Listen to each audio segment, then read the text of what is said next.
saya Duningsi Aryani, biasanya dipanggil Nici, dan saya adalah seorang psikolog. Dan terima kasih juga buat Mbak Hanifah selaku moderator, dan terima kasih buat teman-teman yang udah bergabung di sini ya di webinar series yang pertama sebagai bentuk community social responsibility dari beberapa kolaborator yang ada di sini. Seperti itu. Iya, baik. Terima kasih Mbak Dwi atas pembukaannya. Baiklah, kita akan maju ke arah yang tentangnya mengingatkan saya gitu ya terhadap suatu buku, judulnya itu Filosofi The Peras gitu ya. Jadi bagaimana kita bisa mengontrol diri kita di tengah situasi yang serba mungkin ada yang tidak pasti seperti itu ya. Dan kita juga tahu sekarang Indonesia juga dunia sedang mengalami pandemi corona. Lalu kita harus gimana gitu? Banyak yang tidak pasti sih memang ya. Masalah ekonomi gitu ya Mbak ya. Masalah apalagi nih? Masalah sosial, masalah pekerjaan, dan lain sebagainya. Nah, lalu apa sih yang harus kita lakukan gitu? Apa yang bisa kita kontrol? Seperti itu ya. Silakan Mbak Dwi Ningsih untuk bisa mulai pemaparannya. Oke. Selamat malam teman-teman. Kayak tadi yang udah disampaikan sama Mbak Hanifah ya, bahwa di sini juga kan kita temanya mengenai pandemi yang sekarang kita hadapi gitu.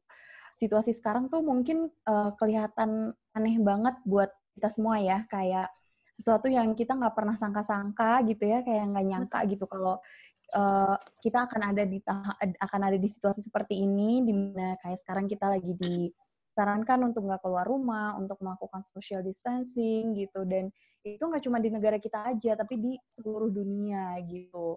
Dan banyak banget sebenarnya hal-hal yang berubah dengan sangat cepat di sekitar kita dalam mungkin di Indonesia aja gitu ya, dalam hitungan minggu tuh banyak banget kebijakan yang berubah gitu. Terus juga di lingkungan kita mungkin yang dulunya kelihatan jauh gitu ya, pandemi ini kayaknya dulu tuh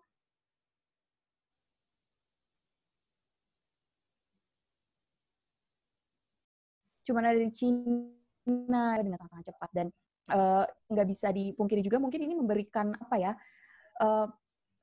sebuah ketidakpastian gitu, membuat kita merasa bahwa masa depan itu semakin nggak pasti, walaupun sebenarnya selama ini juga apa yang kita hadapi itu memang tidak pasti gitu. Tapi sekarang dengan adanya pandemi ini, dengan situasi yang kayak sekarang, mungkin ketidakpastian itu menjadi lebih meningkat gitu. Nah, kenapa sih apa ya dampaknya dari ketidakpastian ini terhadap diri kita gitu? Sebenarnya kayak yang udah saya sebutkan tadi, bahwa ketidakpastian itu sebenarnya adalah bagian dari kehidupan ya. Tapi dengan meningkatnya uncertainty yang kita hadapi sekarang, setiap orang punya toleransi yang berbeda-beda sebenarnya. Ada orang yang mungkin suka dengan hal-hal yang tidak pasti, suka dengan tantangan gitu. Ada juga orang-orang yang saya pengennya itu semuanya jelas gitu. Saya pengennya semuanya under control sehingga saya merasa aman gitu. Sebenarnya itu wajar banget teman-teman, dan yang perlu kita tahu adalah bahwa kita nggak sendiri gitu. Karena ternyata bahwa manusia itu memang salah satu basic needs-nya adalah safety. Kita memang cenderung untuk mencari rasa aman gitu. Nah, apa sih yang bisa memberikan rasa aman? Yang bisa memberikan rasa aman yaitu si kepastian itu gitu. Nah, ketika kita kehilangan rasa aman, ketika kita kehilangan kepastian secara psikologis, itu membuat kita, apalagi kita anak-anak muda ini yang biasanya itu sense of control-nya lebih tinggi gitu. Kita kehilangan itu gitu, kehilangan sense of control. Nah, itu yang membuat kita mungkin merasa sekarang lebih cemas, lebih khawatir, dan mungkin juga merasa insecure gitu. tentang berbagai hal, tentang mungkin ekonomi, kira-kira ekonomi akan seperti apa ya dalam beberapa waktu ke depan. Jangankan kita ngomongin beberapa tahun ke depan gitu, di sisa tahun ini aja mungkin kita belum kebayang gitu, arahnya ekonomi akan seperti apa, arahnya finansial kita sendiri akan seperti apa gitu. Banyak yang kemudian bertanya-tanya gitu, yang merasa kemudian menjadi insecure gitu. Dan juga mungkin dalam hubungan, dalam pekerjaan juga gitu, yang biasanya kita pergi pagi, pulang sore, pulang malam dengan segala aktivitas, sekarang kita bekerja dari rumah. Ada juga beberapa orang yang mungkin harus berhenti bekerja dulu sementara gitu. Ada juga yang mungkin masih kuliah, harus berkuliah dari rumah gitu. Itu sebuah perubahan yang sangat cepat dan menuntut adaptasi dari kita. Di sisi lain bahwa perubahan-perubahan yang cepat itu memberikan kita membuat kita kehilangan sense of control itu gitu. Nah, salah satu hal yang bisa kita lakukan adalah untuk fokus pada hal-hal yang bisa kita kontrol. Karena ada salah satu quotes yang bilang bahwa satu-satunya kepastian itu adalah ketidakpastian gitu. Bahwa sebenarnya ketidakpastian itu menjadi bagian dari kehidupan kita sehari-hari gitu. Tapi bukan berarti juga bahwa ya udah semuanya terserah aja nanti gimana nanti gitu. Itu juga akan membuat kita semakin merasa tidak aman seperti itu. Nah, makanya di sini hari ini saya membahas mengenai apa sih hal yang bisa kita kontrol gitu. Karena sebenarnya di setiap permasalahan, di setiap situasi itu ada hal yang bisa kita kontrol, ada yang enggak gitu. Dan mungkin selama ini kita masih belum terlalu sadar, terlalu aware tentang hal-hal mana sih atau perhatian kita tuh selama ini kita berikan ke mana gitu. Contohnya teman-teman misalnya dalam sekarang penyebaran virus corona gitu ya, kita bisa lihat hal apa sih yang bisa kita kontrol, hal apa yang membuat kita resah dan apakah itu bisa kita kontrol atau enggak gitu. Misalnya tentang penyebaran virus corona. Hal yang bisa kita kontrol adalah yang pertama misalnya perilaku bersih diri kita sendiri. Kita cuci tangan pakai sabun, kita tidak sering memegang wajah, atau kita berusaha untuk menjaga jarak dengan orang lain. Itu kan sesuatu yang perilaku kita gitu. Itu sesuatu yang bisa kita kontrol. Terus apa yang tidak bisa kita kontrol, misalnya perilaku bersih orang lain. Walaupun kita bisa memberikan edukasi, mengingatkan orang lain untuk berperilaku bersih, tapi kita tidak bisa untuk memaksa mereka untuk melakukan itu gitu. Nah, ada beberapa di antara kita yang mungkin jadi stres. Kenapa sih orang-orang nggak mau begini, nggak mau begitu, nggak mau diatur dan segala macam, dan itu membuat kita stres sendiri gitu. Padahal itu di luar kontrol kita sendiri. Nah, atau misalnya kita stres banget sama orang-orang yang nggak mau melakukan social distancing. Bagian atau part kita dalam situasi seperti itu adalah untuk mengingatkan, untuk mengedukasi, dan memberikan contoh mengenai social distancing gitu. Tapi kita nggak bisa untuk memaksa mereka untuk melakukan itu gitu. Sehingga ketika kita sudah melakukan bagian kita, kita nggak perlu lagi untuk mencurahkan banyak atensi, mencurahkan banyak fokus kita ke hal-hal tersebut, ke bagian-bagian yang sebenarnya di luar kendali kita gitu. Atau misalnya terkait dengan ekonomi dan finansial. Hal-hal yang bisa kita kontrol adalah misalnya perilaku belanja kita sendiri. Untuk tidak melakukan panic buying atau menimbun barang di rumah gitu, atau hanya membeli hal-hal yang dibutuhkan. Atau di situasi sekarang kita bisa juga untuk mengevaluasi ulang budgeting pribadi kita gitu. Sedangkan hal-hal yang tidak bisa kita kontrol apa? Contohnya adalah kita nggak bisa mengontrol inflasi, kita nggak bisa mengontrol perilaku berbelanja orang lain gitu. Kita tidak bisa mengontrol harga barang, ketersediaan barang, itu sesuatu yang mungkin di luar kontrol kita.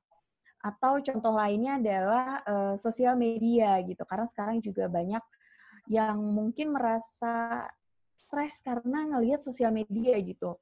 kita ngerasa overconnected, merasa overwhelmed dengan informasi-informasi yang kita dapatkan dari sosial media. Lalu apa yang bisa kita kontrol dari situasi atau sosial media? Yaitu yang pertama adalah akun yang kita follow, atau informasi yang kita baca, berita yang kita baca, informasi yang kita bagikan kepada orang lain, itu adalah hal-hal yang bisa kita kontrol.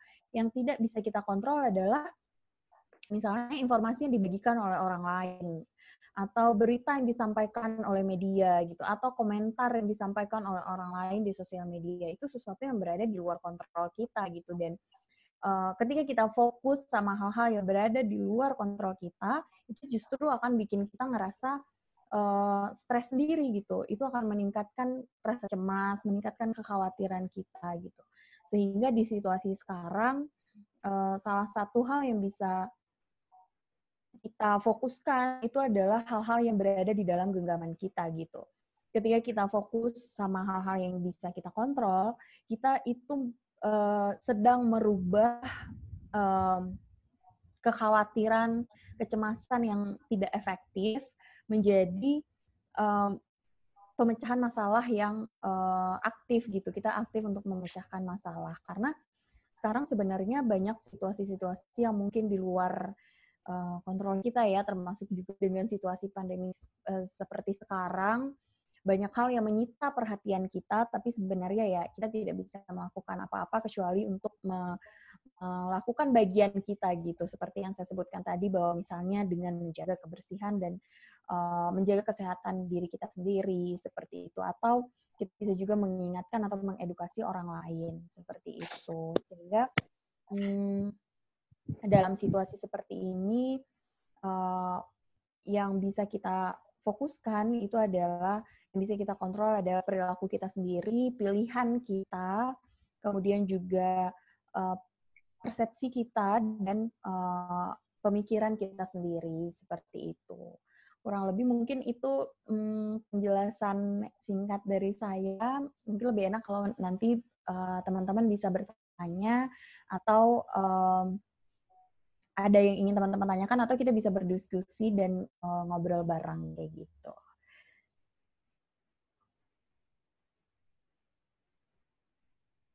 Ya, baik, terima kasih Mbak Dwi Ningsih atas paparannya. Ini menarik sekali ya, karena saya juga jujur aja sih baru tahu gitu ya. Ternyata memang kehidupan di sekitar kita tuh kita harus hadapi dengan bijak gitu. Mana yang bisa kita kontrol, mana yang tidak bisa kontrol. Ini juga sebuah ilmu ya. Saya izin mereview beberapa dari tadi yang disampaikan oleh Mbak Dwi Ningsih. Yang pertama, kita harus ketahui bahwa ketidakpastian itu memang bagian dari kehidupan. Ada yang suka tantangan, mungkin ada juga yang tidak suka, seperti itu. Ada yang suka di rumah aja,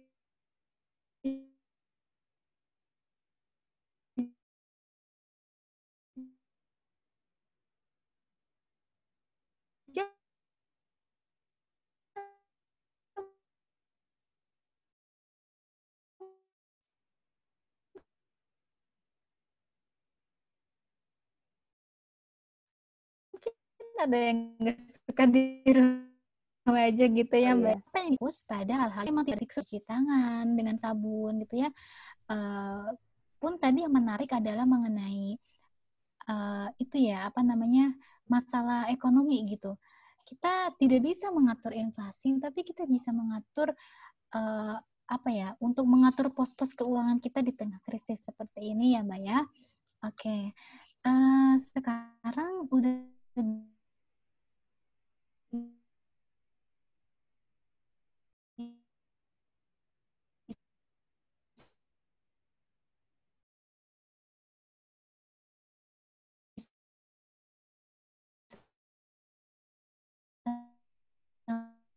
mulai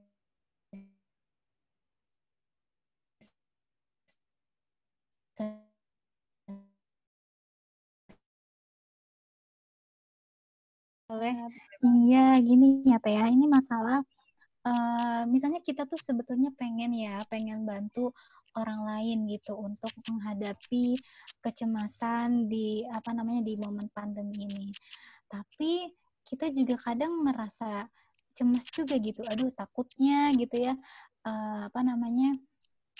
teman kita ini semakin bukan semakin sembuh gitu ya dari kecemasan, tapi memang semakin bertambah gitu kecemasannya gitu.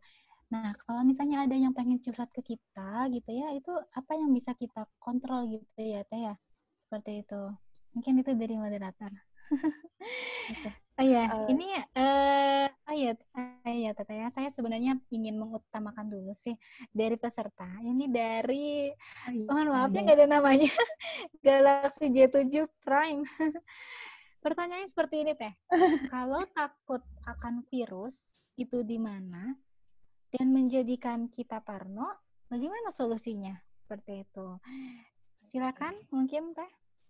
Oke, mungkin jadi pertanyaannya kalau kita takut virus ya, karena kita juga virus itu kan kita nggak bisa lihat dan kita juga nggak tahu ya sebenarnya virus itu ada di mana gitu. Apalagi sekarang ada yang namanya asimptomatik ya, ada orang yang tidak bergejala tetapi ternyata dia adalah carrier dari virus gitu.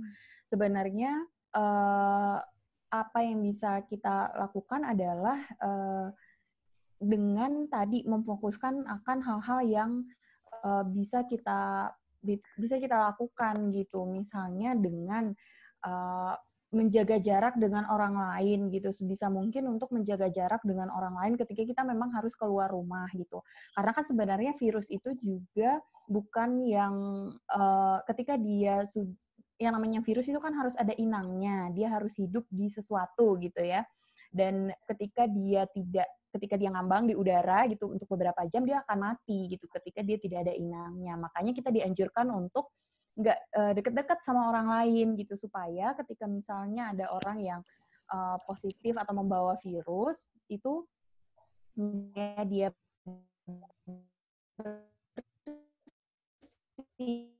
atau virus itu mati seperti itu. Jadi kita bisa tuh melakukan usaha-usaha untuk membuat apa ya istilahnya kayak ikhtiar gitu untuk membuat kita terhindar dari virus ini gitu. Jadi misalnya yang pertama tadi dengan sering-sering mencuci tangan gitu ya, karena kita tahu bahwa ketika mencuci tangan pakai sabun selama 20 detik itu bisa membuat virus itu mati seperti itu. Kemudian juga jangan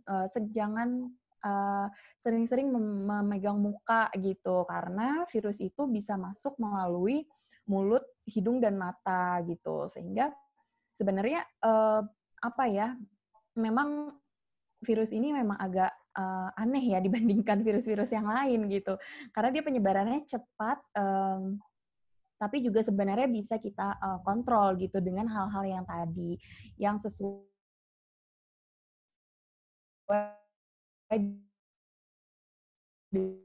dengan anjuran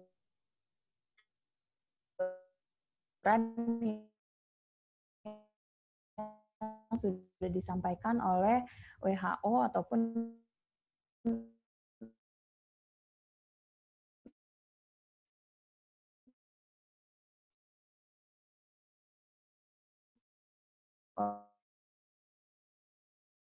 Pikiran kita.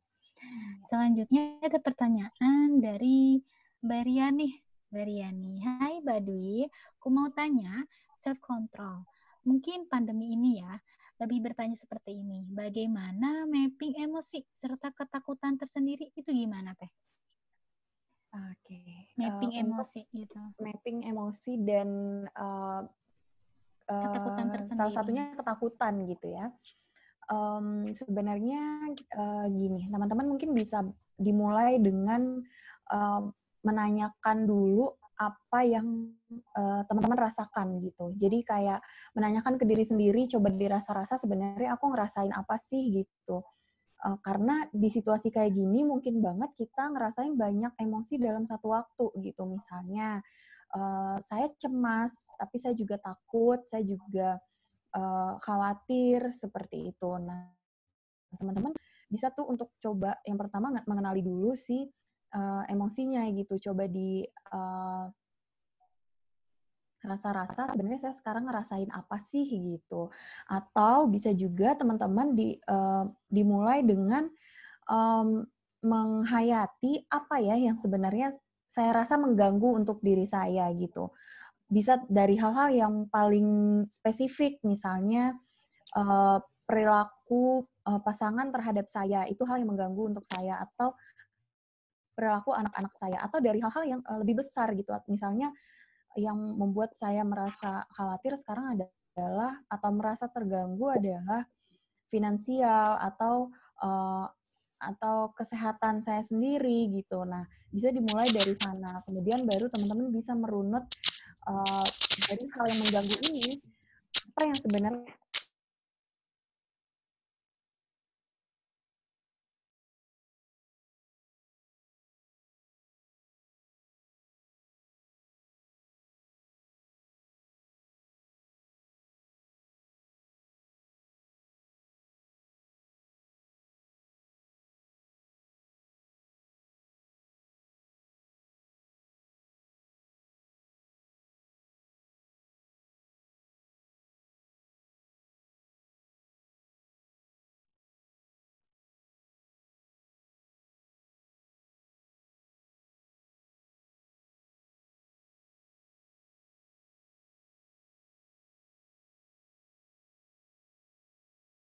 Tuh, baik itu dengan menulis atau dengan ngobrol sama orang lain seperti itu ya.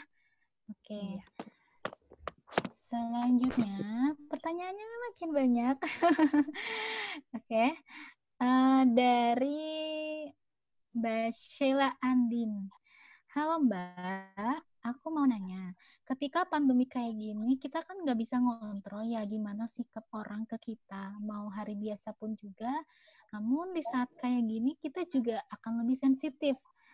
Nah, gimana cara kontrol diri supaya di saat orang lain, bagaimana cara kontrol diri kita di saat orang lain istilahnya nggak bisa kita.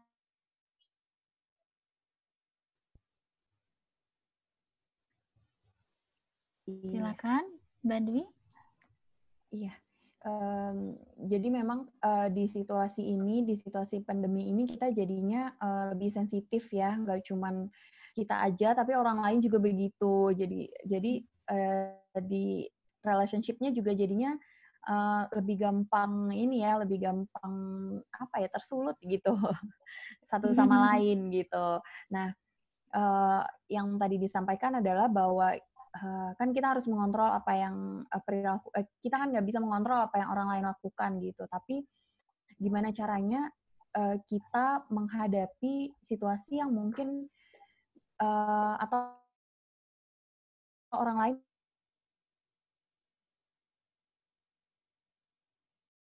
satu tips yang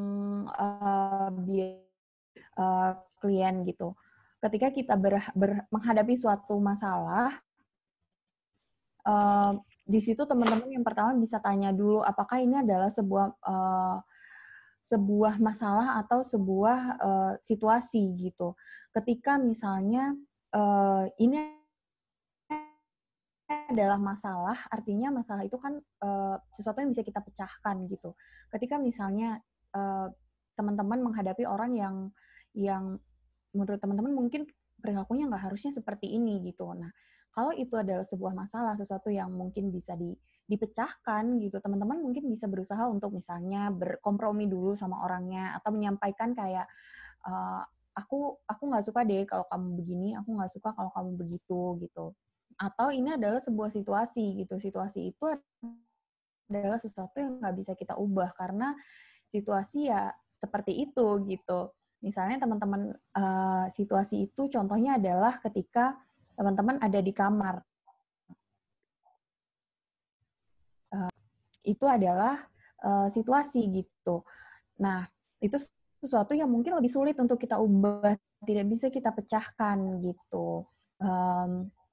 Nah, ketika kita menghadapi situasi yang di mana orang lain ini nggak sesuai dengan yang kita harapkan, yang pertama adalah teman-teman bisa nge-assess dulu apakah ini adalah sesuatu yang perlu diubah atau tidak gitu.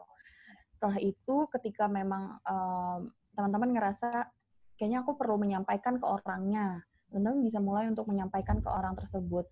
Tapi kalau memang itu bukan sesuatu yang tidak bisa diubah, teman-teman bisa meregulasi diri sendiri gitu. Mungkin misalnya adalah harapan teman-teman yang perlu dilihat lagi gitu. Apakah saya berharap sesuatu yang terlalu tinggi atau berharap sesuatu yang sebenarnya di luar jangkauan saya gitu. Jadi itu yang mungkin bisa dilakukan gitu. Oke, terima kasih Mbak Nisi. Saya akan ulas lagi ya bagaimana cara kita kontrol diri saat orang lain tidak bisa kita harapkan. Jadi yang pertama kita harus assess dulu ya, kita identifikasi dulu apakah ini tuh masalah atau situasi seperti itu. Kalau misalnya ini adalah masalah, berarti kita harus yakin, kita harus percaya bahwa setiap masalah akan ada solusinya, bisa dipecahkan. Seperti itu ya Mbak ya. Nah, tapi ketika memang ini ternyata situasi, dalam artian apalagi situasinya tidak bisa diubah, ya kita bisa mengontrol diri, apa yang bisa kita kontrol, dan kita turunkan level harapan. Mungkin ya, seperti itu. Tadi sinyalnya agak kurang itu sih dari saya. Begitu ya. Dan kalau misalnya dari Mbak Stella ini kira sama terhadap masalah ini, silakan sampaikan. Seperti itu. Oke, sekarang kita lanjut ke pertanyaan selanjutnya.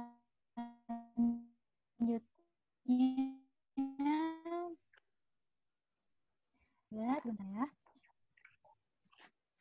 Halo Mbak, aku mau nanya. Tadi kan dibilang kita jangan panik buying dan sebagainya. Nah, meskipun kita tahu sebaiknya jangan, tapi muncul kekhawatiran kalau kurang barang atau kepikiran mungkin nanti butuh. Tapi pada akhirnya kita beli barang juga secara banyak gitu ya. Nah, kira-kira apa yang harus dilakukan untuk meyakinkan diri untuk tidak melakukan seperti itu? Silakan Mbak Dwi. Oke, jadi terkait dengan panic buying.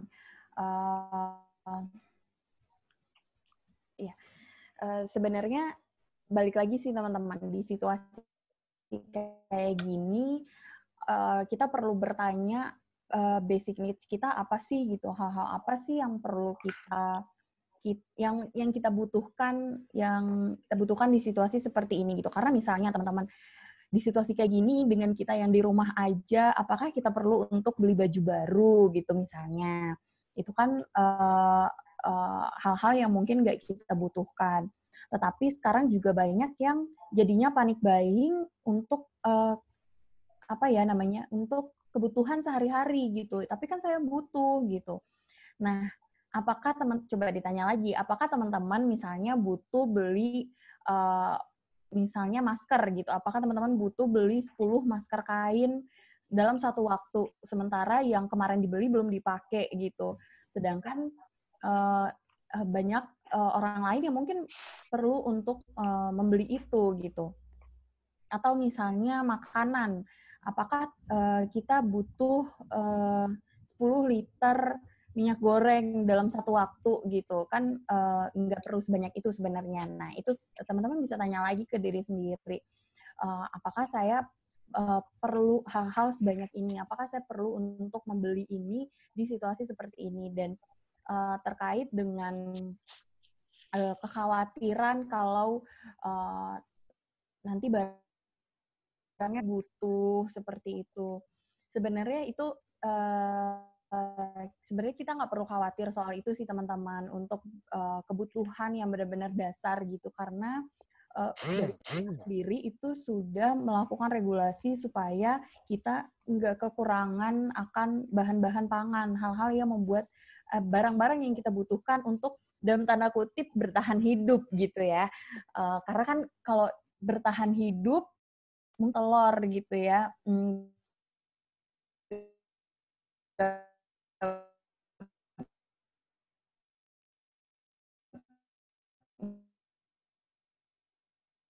nggak butuh makanan-makanan fancy, kayak misalnya kita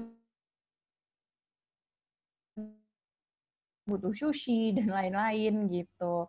Nah, undang gitu dan itu sama kayak sebuah komunitas, sebuah masyarakat gitu. Jadi nggak mungkin kita sendiri aja yang kekurangan gitu. Pasti kita akan saling bantu satu sama lain sehingga dengan mengingat beberapa hal itu yang pertama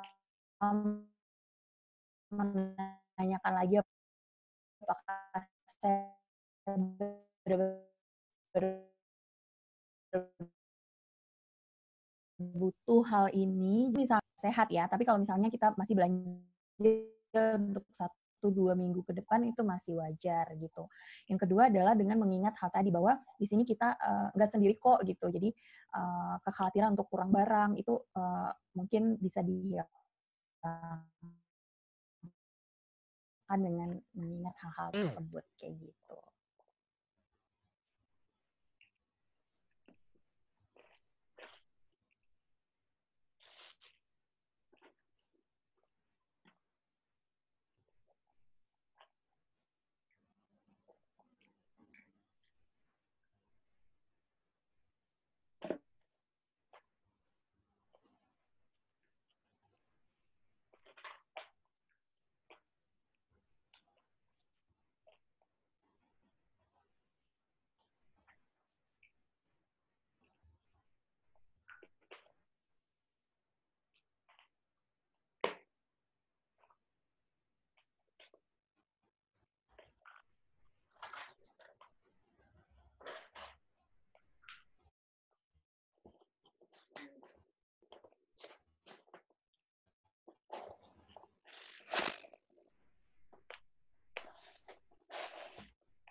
Halo Mbak Hanifah, tadi mic-nya ke off ya?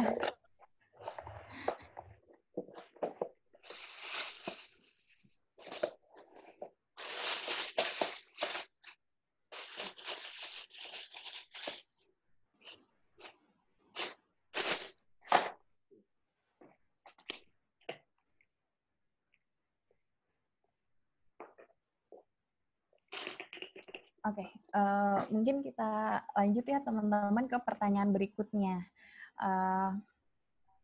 Dari berikutnya itu dari nggak ada namanya Galaxy J7 Prime. Halo Mbak Dwi, saya mau tanya. Saya kan orangnya ekstrovert. Saya agak tersisa juga karena nggak bisa ketemu orang dan ngobrol secara langsung. Karena saya terbiasa setiap hari itu ngobrol dengan teman-teman. Tapi sekarang saya benar-benar kesepian. Kalau sudah seperti ini, bagaimana ya caranya? Sebenarnya di situasi kayak gini mungkin buat orang-orang yang biasa anak sini ketemu dengan banyak orang mungkin ini agak sedikit bikin kesepian dan juga bosan kali ya. Nah, mungkin ada beberapa hal yang atau beberapa cara yang bisa dicoba.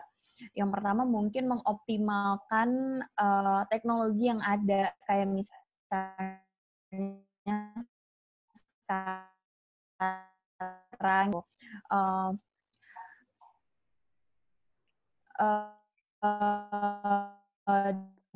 dan juga sama teman-temannya gitu atau bisa video call atau misalnya sekarang tuh banyak yang misalnya live bareng teman di Instagram gitu atau hal lainnya. Nah itu yang mungkin bisa dioptimalkan dalam situasi kayak gini di mana kita dianjurkan untuk nggak ketemu dengan orang lain secara fisik gitu, tapi sebenarnya secara sosial kita masih bisa kok untuk ketemu bareng-bareng sama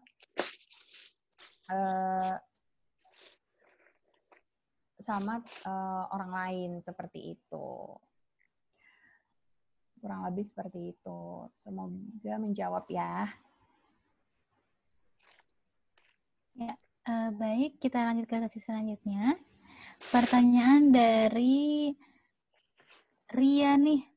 Mbak Dwi, kembali lagi kepada rasa khawatir, mapping emosi. Apakah biasanya dalam menulis jurnal ada sebuah template untuk mapping emosi atau hanya penjelasan dalam sebuah uraian seperti hanya menulis emosi diary?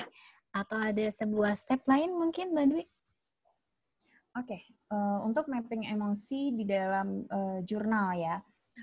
Sebenarnya ini juga ada beberapa cara yang bisa teman-teman coba ketika kalian menggunakan jurnal untuk mapping emosi.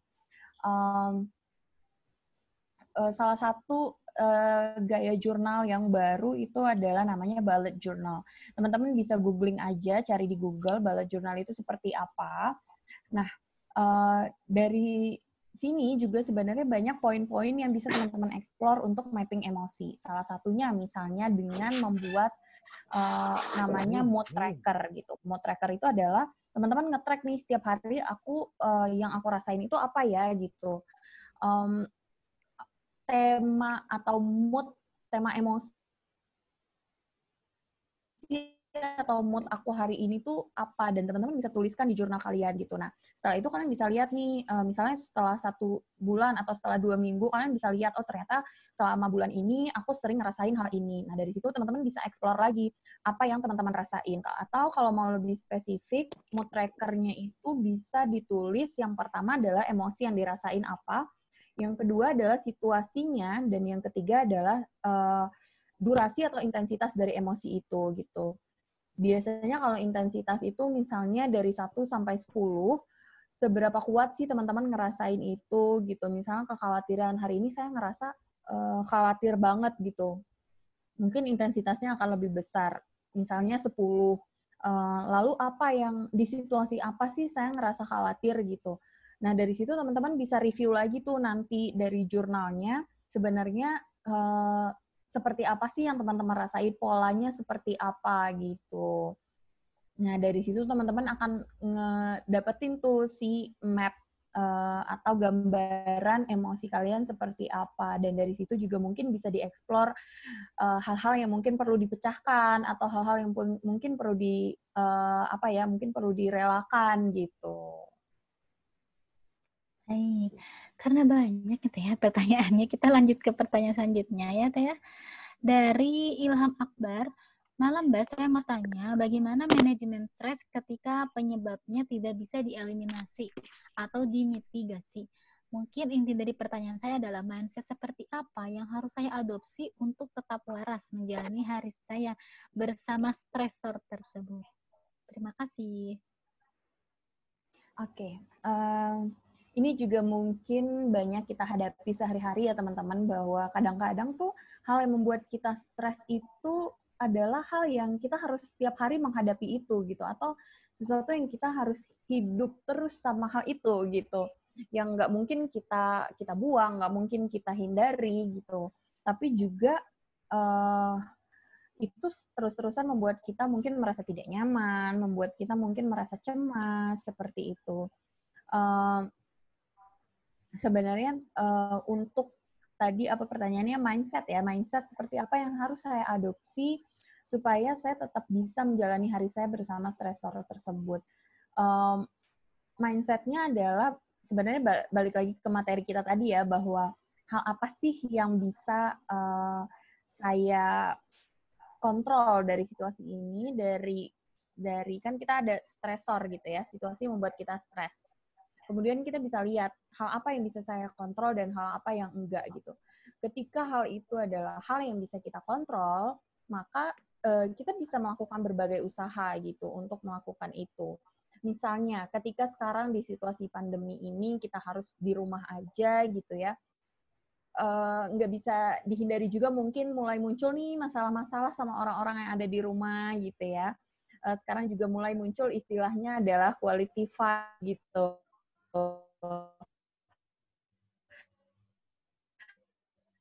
Karena mungkin akan muncul permasalahan-permasalahan sama orang yang ada di rumah gitu. Sedangkan kita harus tetap sama-sama di rumah. Nah, hal apa yang perlu dilakukan? Yang pertama adalah kita perlu lihat dulu, ini masalah porsi saya apa sih dalam masalah ini gitu. Apakah porsi saya adalah saya menciptakan masalahnya atau seperti apa gitu. Misalnya ketika berantem sama anggaplah pasangan gitu ya. Teman-teman bisa lihat porsi saya di dalam masalah ini tuh apa gitu. Nah, ketika mungkin ketika kita sudah tahu nih porsi saya apa yang kita akan tahu apa yang bisa kita kontrol, apa yang bisa kita lakukan gitu. Nah, ketika porsi yang lebih besar itu berada di orang lain, sesuatu yang mungkin tidak bisa kita paksakan gitu. Yang bisa kita lakukan adalah untuk mengubah cara kita memandang, mengubah harapan kita terhadap situasi itu gitu. Yang bisa kita adopsi sebenarnya adalah mungkin teman-teman pernah dengar tentang hope dan ekspektasi gitu ya. Ketika kita berharap orang untuk melakukan sesuatu, itu hati kita akan lebih tenang gitu karena kita nggak mewajibkan mereka untuk melakukan itu gitu. Kita hanya berharap gitu. Sedangkan ketika kita berekspektasi, kita akan sangat mudah kecewa ketika hal itu tidak dilakukan oleh orang itu gitu. Jadi balik lagi tadi teman-teman ketika berada di ketika teman-teman tinggal atau memiliki stresor di sekitar teman-teman, yang pertama adalah coba tanya dulu porsinya itu seperti apa dari masalah ini, siapa masalahnya ada di mana dan seperti apa, dan setelah itu teman-teman bisa fokuskan sama hal-hal yang bisa teman-teman lakukan gitu. Ketika porsi yang lebih besar atau porsi yang tersisa adalah bagian dari orang lain, yang bisa kita lakukan adalah kita bisa mengubah cara kita memandang situasi itu dan mungkin lebih ke meningkatkan hope dibandingkan ekspektasi seperti itu. Baik, jadinya tadi saya highlight nih, kita harus bisa meningkatkan hope gitu ya daripada ekspektasi seperti itu. Itu ya Mas Ilham Akbar, semoga terjawab. Selanjutnya pertanyaan dari Mbak Niki Hapsari. Halo Kak, saya Niki mau bertanya, kalau di situasi saat ini di mana kita tidak dapat bergerak bebas, termasuk untuk menghindari dari sesuatu yang toksik di dekat kita, let's say keluarga kita yang toksik, mungkin di hari-hari biasa kita dengan mudah untuk pergi keluar rumah. Nah, sekarang kita lagi nggak bisa. Apa yang step pertama yang bisa kita lakukan, terutama jika kita ada di tahap self-healing? Oke, mungkin ini nyambung sama tadi yang contoh yang saya kasih ya, bahwa di situasi sekarang mungkin salah satu yang tidak bisa kita hindari adalah situasi di rumah gitu ya. Yaitu salah satunya adalah keluarga gitu. Ketika biasanya kita mungkin menghabiskan waktu sama keluarga cuma 3-4 jam gitu ya. Misalnya kayak dari pagi sampai sore kita di luar rumah, kemudian nanti juga jam 9 udah tidur gitu. Jadi waktu sama keluarga lebih sedikit. Sedangkan sekarang waktu sama keluarga lebih banyak dan hampir 24 jam di rumah. Jadi mungkin ada banyak permasalahan-permasalahan yang kita hadapi gitu. Yang pertama yang bisa kita lakukan yang saya bilang tadi adalah bahwa untuk meng-assess ya, untuk melihat sebenarnya masalah ini adalah masalah yang bisa dipecahkan atau enggak gitu. Ketika ini adalah sebuah situasi yang tidak bisa dipecahkan, itu adalah sesuatu mungkin yang perlu kita terima gitu, perlu kita accept gitu, atau perlu kita lepaskan, kita letting go gitu. Dan dalam pertanyaan dari Mbak Niki juga bahwa ketika misalnya let's say keluarga kita yang toksik, di mana kita biasanya bisa keluar rumah gitu ya. Kalau memang toksiknya sudah sangat mengganggu, misalnya udah abusive dan lain-lain gitu. Nah mungkin bisa dengan membatasi interaksi secara fisik gitu. Kalau misalnya ada abusive secara fisik, tapi kalau atau secara abusive secara verbal gitu.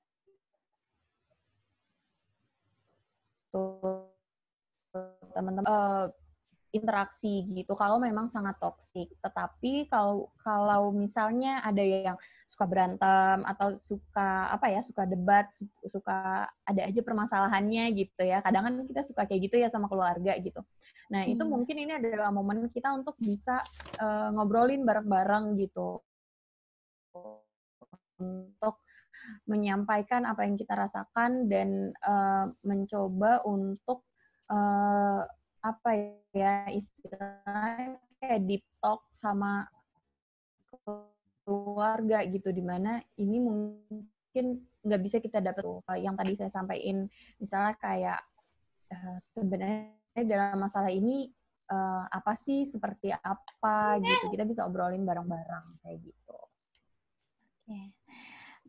Sebetulnya masih ada nih sisa waktu 5 menit lagi buat teman-teman yang masih ingin bertanya. Silakan di ruang grup chatnya sudah. Oke, ada yang masuk. Terima kasih kata Mbak Niki Sari atas jawabannya. Sama-sama. Oh iya, tadi mohon maaf ya, tadi moderator entah kenapa kepencet atau apa gitu ya, speakernya agak mati, mohon maaf ya. Oh ya, buat teman-teman bisa dicek juga Zoom group chatnya, di sana Mbak Dwi Ningsi udah nge-share materi yang disampaikan hari ini ya, ada di Zoom group chatnya, bisa teman-teman download seperti itu.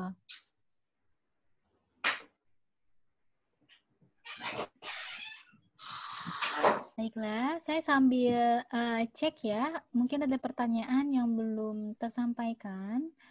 Sepertinya sudah. Ya, baik teman-teman, terima kasih atas pertanyaannya. Kalau tidak ada lagi yang bertanya, dari Mbak Dwi mungkin ada penutup? Oh iya, link materinya di atas ya. Ya, silakan Mbak. Oke, teman-teman, mungkin penutup dari saya adalah bahwa di situasi ini yang pertama sangat wajar untuk kita merasa khawatir, untuk kita merasa takut, untuk kita merasa merasa cemas gitu. Ketika kita berada di situasi ini, situasi yang perubahannya terjadi dengan cepat dan sangat tiba-tiba, dan banyak hal yang mungkin tidak pasti jadinya gitu ya, menjadi semakin tidak pasti dan di luar kontrol kita gitu. Dan kita juga nggak perlu untuk menolak perasaan-perasaan itu gitu, ketika kita khawatir, ketika kita takut. Tapi jangan sampai itu mengganggu untuk kita, mengganggu kesehatan kita, mengganggu kesehatan mental kita gitu. Ketika misalnya teman-teman takut sama virus corona, itu wajar banget, tapi jangan sampai kita jadi parno, nggak mau ketemu orang, terus jadi cuci tangannya misalnya berlebihan banget nih gitu, itu juga jangan sampai gitu. Atau misalnya aku khawatir bahwa aku nggak bisa mengenai kebutuhan gitu ya, aku tak khawatir nanti barang makanan yang ada di luar habis gitu. Nah, sebenarnya kekhawatiran itu boleh aja gitu. Misalnya teman-teman belanja untuk 2 minggu sekali, itu boleh banget. Tapi kalau sampai menimbun atau sampai panik buying, itu jangan sampai seperti itu. Jadi ketika teman-teman sekarang ngerasain emosi-emosi yang negatif, apapun itu wajar banget teman-teman, tapi jangan sampai itu mengganggu untuk keseharian kita, seperti itu. Mungkin itu penutup dari saya. Oke, terima kasih Mbak Diningsi. Materinya jujur saya sangat suka, karena ini hal tips ya, taktis gitu, supaya kita bisa mengontrol diri kita di tengah situasi yang serba tidak pasti seperti itu ya. Baiklah teman-teman, sudah pada siap untuk kita foto bareng? Sudah pada siap? Oke, saya ingatkan lagi ya, untuk materi bisa di-download di ruang chat kita, di Zoom group chat. Dari Love Yourself Indonesia sudah kirim ulang. Nanti kalau misalnya ada kendala teknis, bisa di di japri gitu ya ke Teteh Love Yourself Indonesia-nya. Wah, Mas Rangga sudah siap nih. Yang lain bagaimana? Ayo kita mau ada sesi foto bersama. Oke. Mas Rangga, Mas Ilham. Ya nggak apa-apa, Mbak Sela, tetap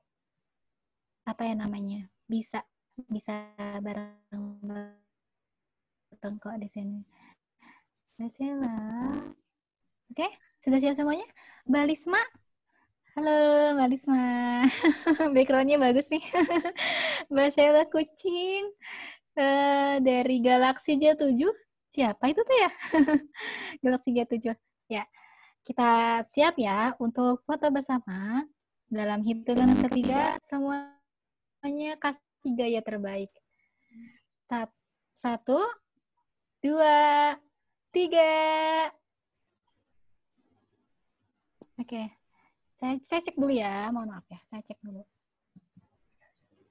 Oke, saya cek dulu. Gambarnya sudah bagus atau belum? Oke. Ya, sudah bagus. Oke, terima kasih teman-teman. Saya akan kirim juga foto kita ke ke room. Sepertinya belum bisa ya. Tidak apa-apa. Baik, untuk kali ini foto bersama sudah, pemaparan sudah, tanya jawab sudah. Sekarang kita akan closing. Terima kasih buat teman-teman yang sudah mengikuti webinar episode kedua dari seri yang pertama.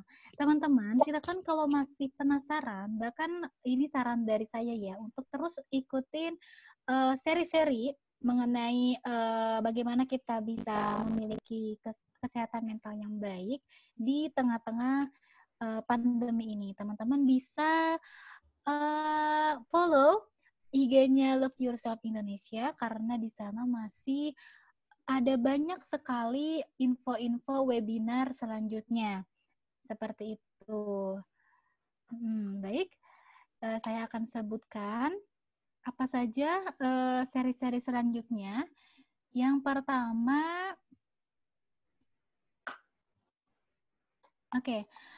jangan lupa juga ya untuk teman-teman hari Selasa nanti ada topik berdamai dengan gejala palsu COVID-19 dan berbahagia saat masa karantina. Selanjutnya di hari Kamis ada The Perks of Being Quarantined.